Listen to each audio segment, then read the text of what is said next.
বাসা থাকা মাত্র 2 পিস পাউরুটি দিয়ে আপনিও বানিয়ে ফেলতে পারেন মিনি পিৎজা। চলেন রেসিপিটা আপনাদের সাথে শেয়ার করা যায়। প্রথমে আমি 2 পিস পাউরুটি ঢাকনার সাহায্যে এভাবে কেটে নিব। এরপরে এর উপর দিয়ে দিব টমেটো সস। এবার আমি কিছু চিকেন, একটু হলুদ, মরিচ, রসুন দিয়ে মেখে নিয়েছি।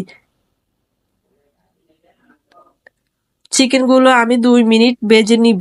ভাজা হয়ে গেলে আমি চিকেনগুলো পাউরুটির উপর দিয়ে দিব। একটু পেঁয়াজ, ক্যাপসিকাম, একটু টমেটো, গাজর দিয়ে দিচ্ছি এবং দিয়ে দিব চিজ। সবগুলো উপকরণ দিয়ে আমি 2 মিনিট বেক করে নিব।